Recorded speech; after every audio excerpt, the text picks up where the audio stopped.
war. I had a conversation with US President Joe Biden. The US is starting to gather international support. Today we need you, each of you, to be calm. If possible, stay at home, please. We are working. The army is working. The entire security and defense sector of Ukraine is working.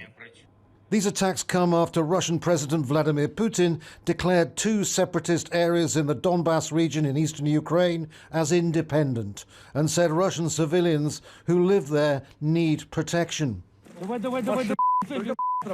The battle for Luhansk and Donetsk in eastern Ukraine has been going on since 2014, with more than 14,000 people killed in fighting between Russian-backed separatists and the Ukrainian army.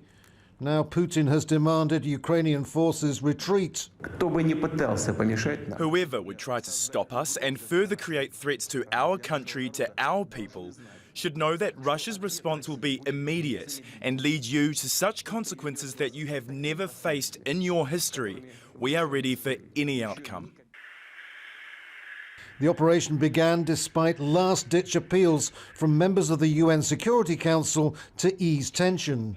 Ukraine's ambassador to the UN demanded his Russian counterpart step down as chairman. Call Putin, call Lavrov to stop aggression. There is no purgatory for war criminals. They go straight to hell, Ambassador. In a statement, US President Joe Biden warned of a catastrophic loss of life and human suffering. There's a mood of desperation developing now. Many people just jumping into their cars, getting their families together and heading on the road, trying to get to Poland.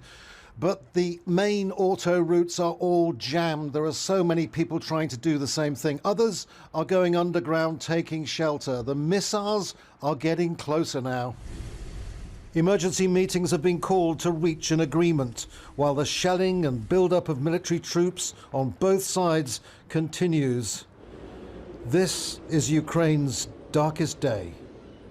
Andrew Simmons, Al Jazeera, Kiev. Right, let's start talking to our teams on the ground. First, it's Hoda Abdelhamid. She is in Kramatorsk in eastern Ukraine. Tell us about what you've been seeing and hearing, Hoda.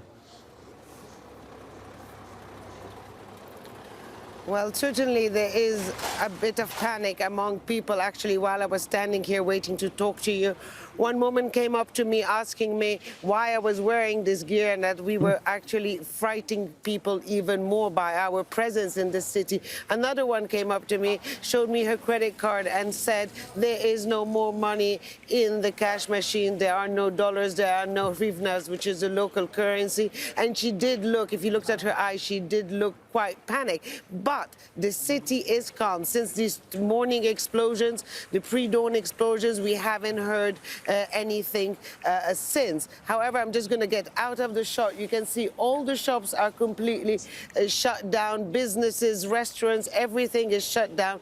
There are people on the street, but this would be a busier time normally, simply because we are actually in the city center of Kramatorsk. So people are following the news. People are worried. The bus station that connects the different regions is now closed.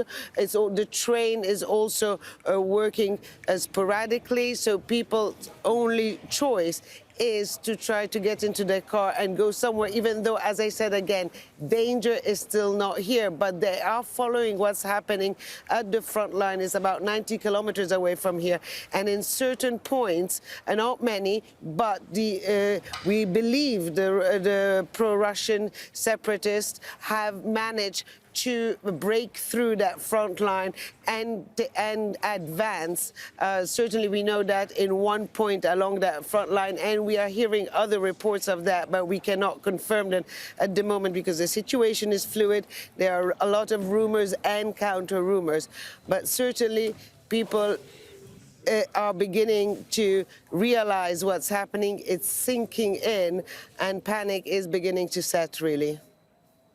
Hoda,